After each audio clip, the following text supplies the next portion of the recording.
Okay, welcome to week 3 of homeschool for chemistry. We're going to begin talking about Lewis structures. This is pretty important idea for you guys to carry forward. You're going to be expected to kind of know what these are and how they work if you ever take any college level classes. Basically what a Lewis structure is, here's the definition: a representation of a molecular polyatomic ion showing how valence electrons are arranged among the atoms in the molecular ion. So you're only including your valence electrons. So here's my example of chlorine, and we know that chlorine has 7 valence electrons because it is here in column 7A. So I've drawn in your valence electrons here. We have 2 up here, 2 here, 2 here, and a single one here, giving, letting us figure out, so usually it's going to bond by forming either a covalent bond or an ionic bond by either accepting an electron for ionic bond or sharing an electron as a covalent bond. So let's say it bonds with chlorine. So you have chlorine gas here, and normally you would put a dot here, but because they're bonded, they would have a single bond in between these two, okay? So the idea is that these help us see how many bonds, if it's a single bond or a double bond or a triple bond between ions. The atoms that these molecules, these atoms are sharing, the electrons that these atoms are sharing are these. This is a shared pair. Since this is a covalent bond, they are sharing these electrons. These are a lone pair of electrons. So I also drew a chlorine or carbon atom here, and carbon is in column 4A. So we know that carbon has 4 valence electrons. So let's say I'm going to have it bond with hydrogen. Okay, hydrogen is up here. How that would work is hydrogen usually has 1 electron in its outermost level, so it would kind of come in here and form bonds. Now we can see that carbon, between all the electrons it's sharing with hydrogen, has 3, 4, 5, 6, 7, 8. Carbon has 8 electrons, and hydrogen has 2, which we know it likes. So these would actually be represented as single bonds. I don't know if you guys have ever seen me draw these where they have these bonds like that. This would be a single bond. This is a Lewis structure. Okay, so we're going to look at drawing those and figuring out how to draw those with the amount of electrons, valence electrons that we have between different types of molecules. Okay, so when we begin drawing these Lewis dot structures, there's a few things we need to remember. Now, the first thing we're going to talk about is the duet rule. 2 electrons fill the outermost energy level, and the only element that we need to worry about with this is hydrogen. So hydrogen and helium, hydrogen, when it bonds, it wants to obtain the electron configuration of helium. It wants to fill in that 1s orbital. It wants to put 2 electrons in the 1s orbital. So it wants to look like helium. Here's helium, it's got these 2 electrons. So when hydrogen bonds, it's always going to have 2 electrons that it's sharing, probably, that it's sharing with another atom. So hydrogens would look like this. We saw when it bonded with carbon, it bonded in this Lewis structure. And in each of these, this line represents 2 shared electrons. So hydrogen is always going to fulfill its outermost energy level to 2. It follows a duet rule.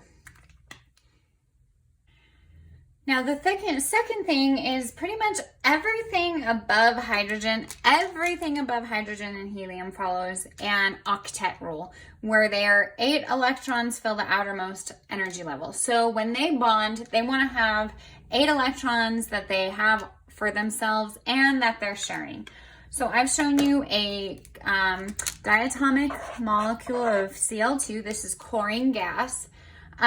This single line represents 2 shared electrons. So this first chlorine molecule has 1, 2, and the little dots, these little dots are single electrons.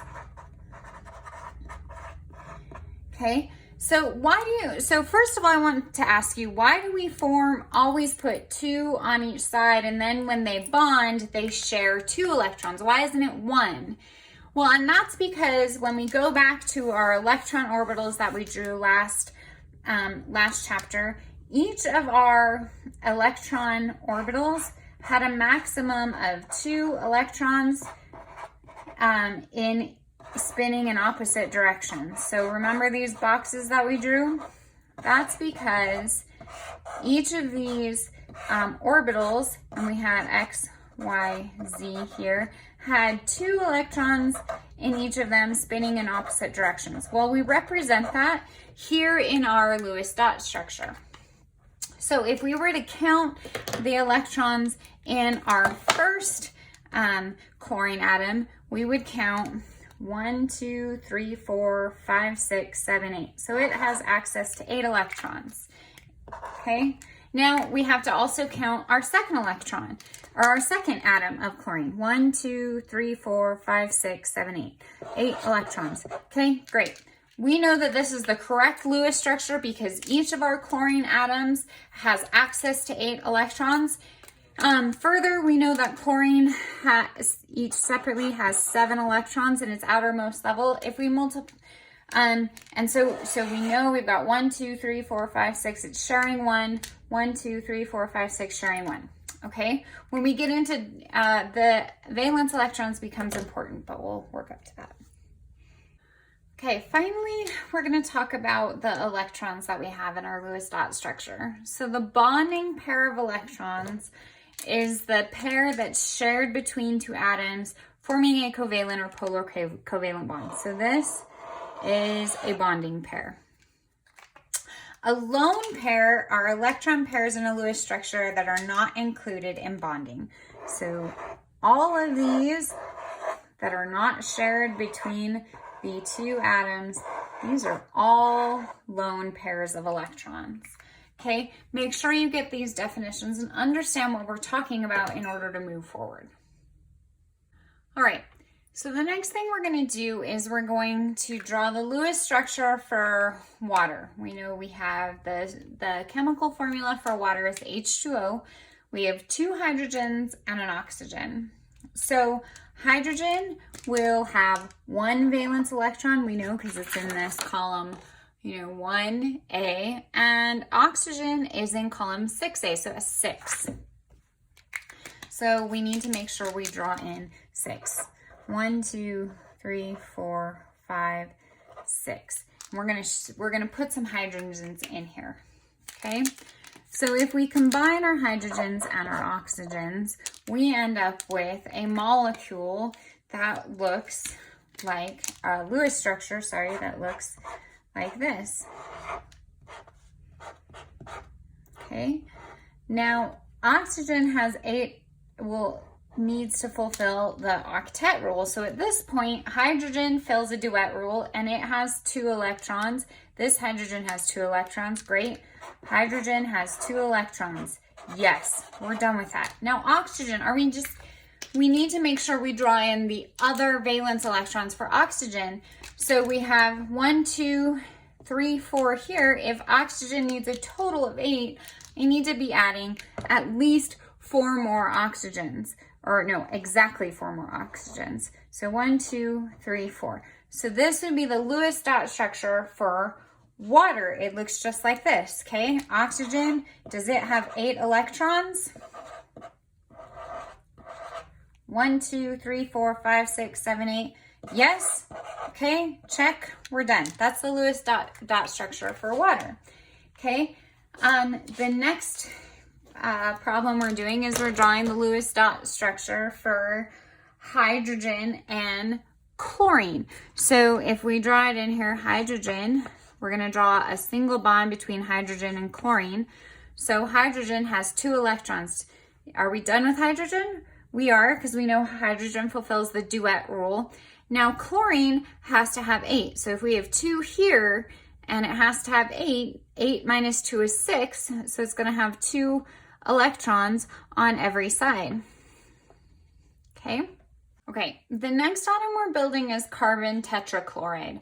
So we know we have 1 carbon here and it's bonded to 4 chlorines. So we're going to put a chlorine on each end of our atom. So we're building carbon tetrachloride. We have a chlorine on each end. Now, carbon fulfills the octet rule. So does it have 8 electrons right now? Let's count. 1, 2, 3, 4, 5, 6, 7, 8. Yep, we're done. Carbon is done. Now, each of these chlorines also has to fulfill an octet rule. So right now they have 2. 8 subtract 2 means that they have to have 2 on each side. Okay, so you draw in the remaining chlorine electrons with 2 on each side. So that would be the Lewis structure for carbon tetrachloride. Now on your homework, you need to draw in phosphorus trihydride, so PH3. Go ahead and draw that in on your paper. Okay, so far we've done everything with single bonds. A single bond is a covalent or polocovalent bond in which 1 pair of electrons is shared by 2 atoms. So in each of these, we know we have a single bond. We have a single bond in our water molecule. We have a single bond between hydrogen gas. Now let's say we're looking at oxygen gas.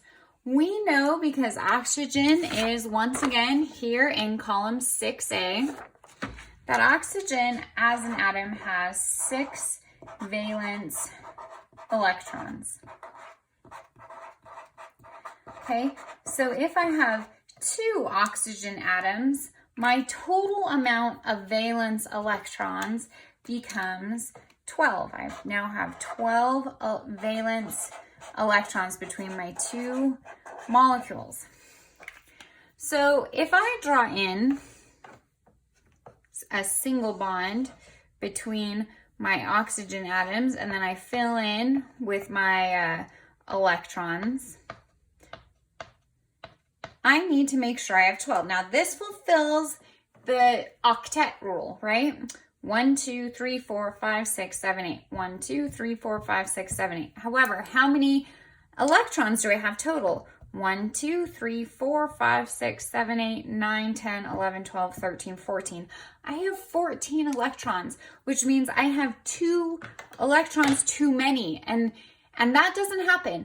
Oxygen doesn't borrow electrons unless it's bonding, ionically bonding with someone. So what this means is I have a double bond. I still have to fulfill in my duet rule, except now oxygen, they're not sharing 1 pair of electrons, they're sharing 2 pairs of electrons. 1, 2, 3, 4, 5, 6, 7, 8. Does each of my oxygen atoms have 8? Yep.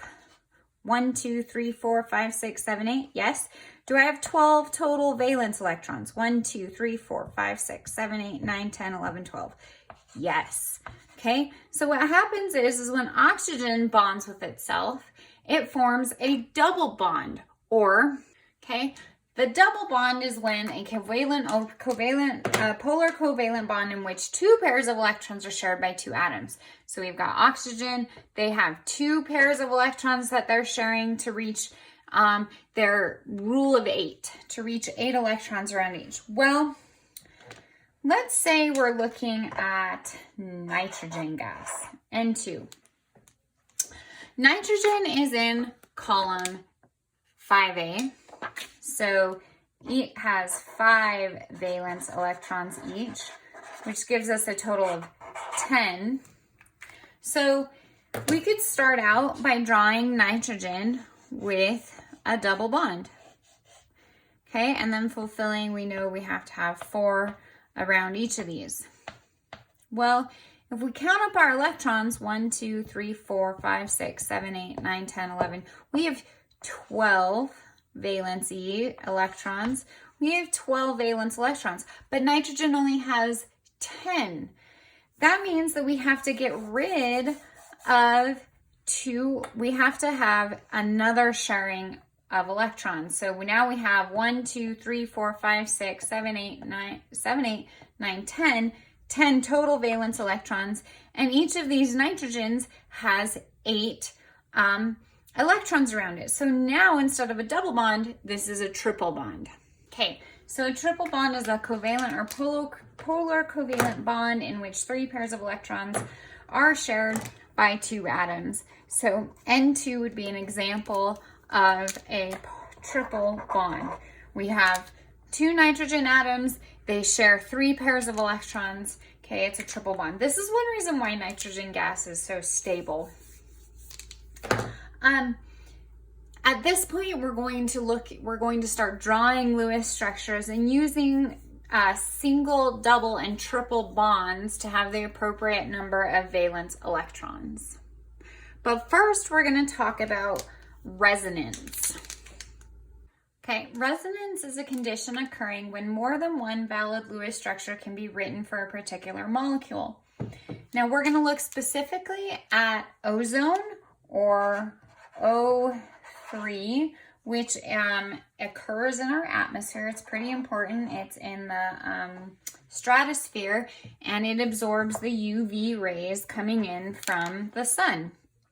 So ozone is interesting because it exhibits this idea of resonance. So oxygen, once again, it's in column 6A. So it has 6 valence electrons. So we have 3 of them. So we have a total of 18 valence electrons. Okay, so if we start out by drawing our oxygen, O3, we're going to have 3 oxygens. Okay, we can start with single bonds. Start with single bonds, fill in all our electrons. Count how many electrons you have. 1, 2, 3, 4, 5, 6, 7, 8, 9, 10, 11, 12, 13, 14, 15, 16, 17, 18, 19, 20. We have 1 too many pairs of electrons. So if we get rid of these, we can put a double bond there. Let's count again. 1, 2, 3, 4, 5, 6, 7, 8. This first one has 8. Great.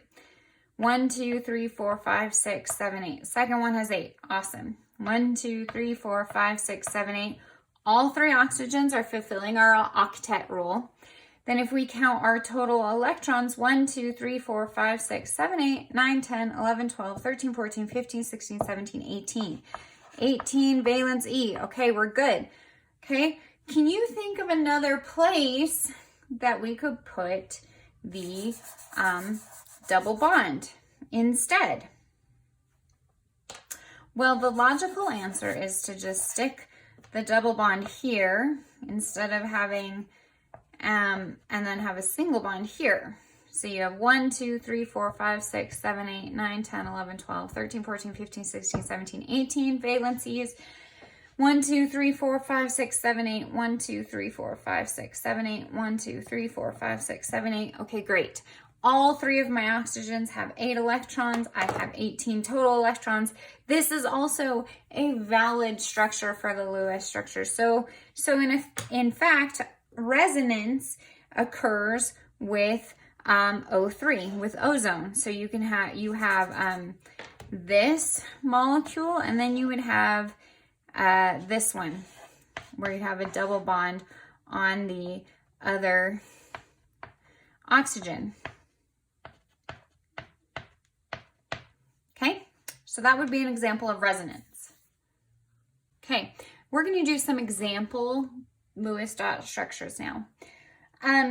We're going to start on number 6. We're going to write the Lewis structure for SO3, sulfur trioxide.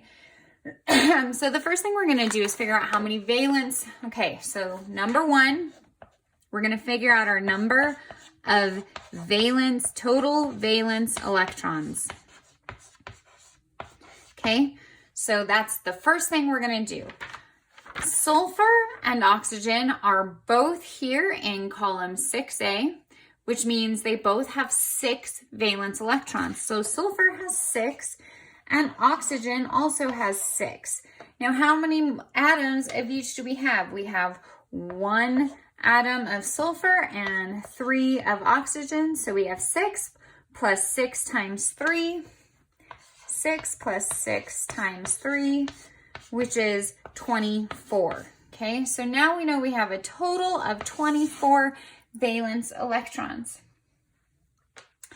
Okay, so now we know we have 24 valence electrons. Now the second thing we're going to do with our molecule is we're going to draw in single bonds. So we know we have a sulfur and we have 3 oxygens. Okay, so I have 3 oxygens and they each have these single bonds. Okay, so I can add in enough to where sulfur has 8. 1, 2, 3, 4, 5, 6, 7, 8. I'm going to put 8 in around oxygen. 7, 8. 1, 2, 3, 4, 5, 6, 7, 8. 1, 2, 1, 2, 3, 4, 5, 6, 7, 8. Okay, this would be sulfur trioxide with single bonds, but at this point we have to check to see if we have 24 valence electrons. 1, 2, well, let's start with this oxygen. 1, 2, 3, 4, 5, 6, 7, 8, 9, 10, 11, 12, 13, 14, 15, 16, 17, 18, 19, 20, 21, 22, 23, 24, 25, 26. Oh dear, we have 26 valence electrons on this model. We have 2 too many. Now, when we have 2 too many, usually means we need to get rid of 2 pairs and put in a double bond. Okay, now let's see if this works. 1, 2, 3, 4, 5, 6, 7, 8, 9, 10, 11, 12, 13, 14, 15, 16, 17, 18, 19, 20, 21, 22, 23, 24. Great. We now have 24 valence electrons. And then, so great. We have 24 valence E's. Check. Now the next thing we want to do is our octet rule. Do each of these atoms have 8 valence electrons? Let's count. Oxygen, 1, 2, 3, 4, 5, 6, 7, 8. 1, 2, 3, 4, 5, 6, 7, 8. 1, 2, 3, 4, 5, 6, 7, 8. Great. Oxygen, 8 electrons? Yes. How about sulfur? 1, 2, 3, 4, 5, 6, 7, 8. Sulfur, 8 electrons? Yep. Okay, we're not done. Because the next thing we have to do is figure out if there's resonance. So in this example, is there another place that could have the double bond? Could we put it on a different oxygen atom? Could it be in a different spot? Well, I think the answer is yes.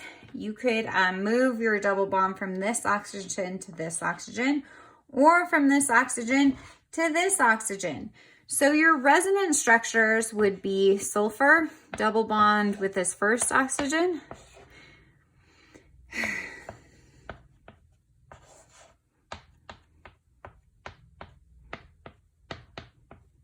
And then you would have sulfur double bonded with the bottom oxygen. So these would be your resonance structures. So they're all correct Lewis dot structures for sulfur trioxide, but your double bond is in a different place. The next thing we're going to do, we're going to go back to number 4, where we are looking at the nitrite polyatomic ion. So we've got NO2. It has a -1 charge. So this is important for counting our valence electrons. Okay, if we have, we can look at our table. We know that nitrogen is in column 5A. So nitrogen has 5 electrons, valence electrons. Oxygen is in column 6A. 6A. So it has 6 valence electrons.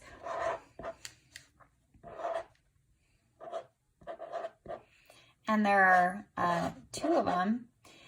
Then the other important thing to realize is it's got a -1 charge. If it has a -1 charge, it actually has an extra electron.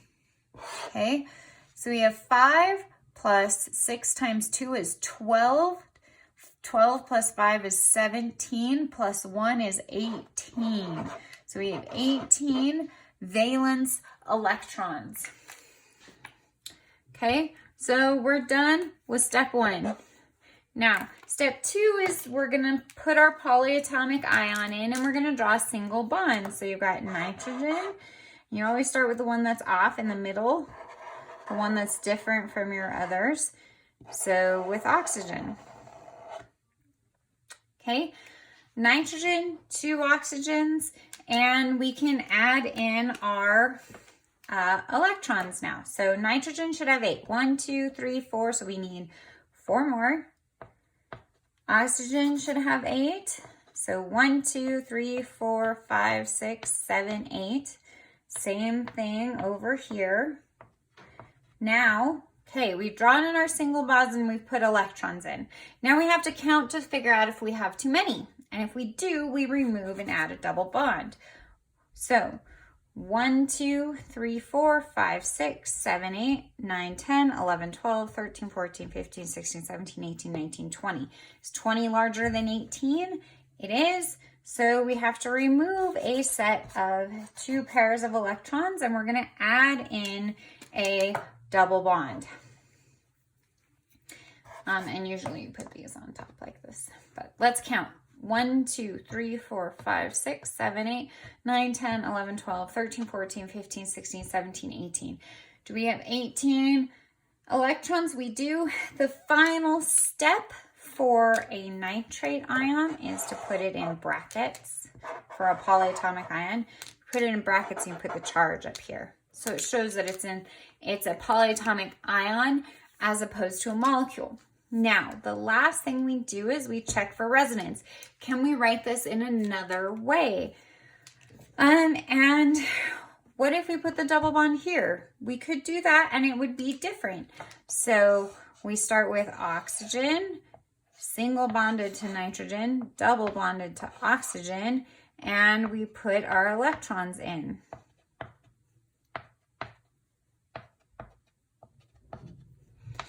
And put in -1. Now this would be our resonance structure for this. So the nitrate ion has 2. And the last step is to check and make sure we have everything right. We counted our valence electrons. We have 18. Excellent. Now we need to check if we have 8 for oxygen and 8 for nitrogen. So on our first oxygen, 1, 2, 3, 4, 5, 6, 7, 8. Great. 1, 2, 3, 4, 5, 6, 7, 8. Yep. Now we have to check our nitrogen. 1, 2, 3, 4, 5, 6, 7, 8. Good. And we can check our resonance structure. 1, 2, 3, 4, 5, 6, 7, 8. Yep. 1, 2, 3, 4, 5, 6, 7, 8. Good. 1, 2, 3, 4, 5, 6, 7, 8. Great. So we are all done. We know that we've fulfilled our octet rule. We have the amount of valence electrons we need, and we have 2 resonance structures. Okay, we're going to draw in our carbonate ion. So there's a slightly different method that you could do this.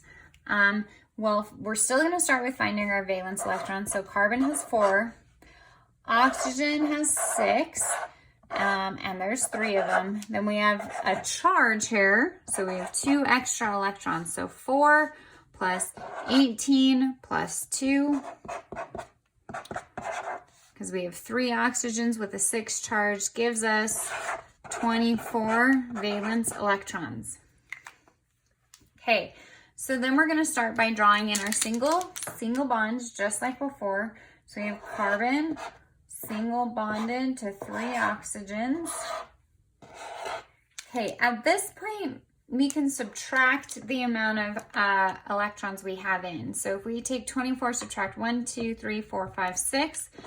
24 subtract 6 is 18 electrons. Okay, so that means we have 18 electrons left. And what you can do is you can start adding to 1, 2, 1, 3, 4, 5, 6, 7, 8, 9, 10, 11, 12, 13, 14, 15, 16. Now I only have 2 more electrons, so I can't add 2 here, and I know I need 2 there. So at this point, I know I have to have a double bond. I think it's easier the other way, but you can do it this way. This way sort of naturally checks that you have 8. 1, 2, 3, 4, 5, 6, 7, 8. 1, 2, 3, 4, 5, 6, 7, 8. 1, 2, 3, 4, 5, 6, 7, 8. Great. Carbon, does carbon have 8? 1, 2, 3, 4, 5, 6, 7, 8. Yep. Oxygen, yep. Carbon, they both have 8. Yep. Now, the last thing we're going to do is check for resonance. Is there another way that we can write this oh, and we're not done. I forgot. It is an ion. So you have to draw in the brackets and a 2 negative. So is there another way that we can draw this molecule? What if we put the double bond here? Okay, so this structure does show resonance.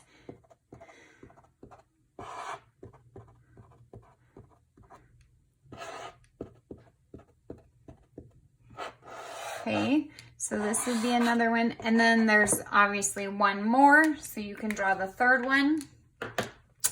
Now on the next page, you have a table, and this is going to be where you're starting to work alone. So I'm going to help you do the first row. After that, you're on your own. Okay, your table starts out with nitrogen trifluoride.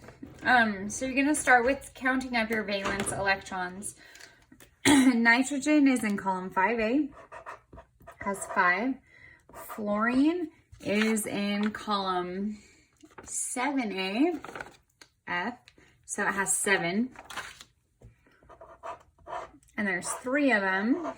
So this is 5 plus 21, which is 26 total valence electrons. Okay. Then the next thing we're going to do is we're going to make a molecule drawing single bond. So we'll start with nitrogen because it's the single, F, F, F. Okay, so this one has you do it where you subtract your remaining electrons. So each of these bonds represents 2 electrons. So we have 2, 4, 6. So we have 26, subtract 6, which gives us 20 electrons remaining. So we have to use up our remaining electrons around each of our atoms. So I'm going to start with 2 around each fluorine. 1, 2, 3, 4, 5, 6, 7, 8, 9, 10, 11, 12, 13, 14, 15, 16, 17, 18, and I have 2 left, which is perfect for nitrogen. So because this one must all have single bonds because we used up all our electrons, now we have to check. Does our nitrogen atom have 8 electrons around it? 1, 2, 3, 4, 5, 6, 7, 8. Yep, 8. Do our fluorine atoms have 8 around them? 1, 2, 3, 4, 5, 6, 7, 8. 1, 2, 3, 4, 5, 6, 7, 8. 2, 3, 4, 5, 6, 7, 8. I feel like I'm counting off down steps. Anyway, so fluorine does have 8. So that's how the columns work on your paper. So the next column you would do O2, and then carbon monoxide, and so on.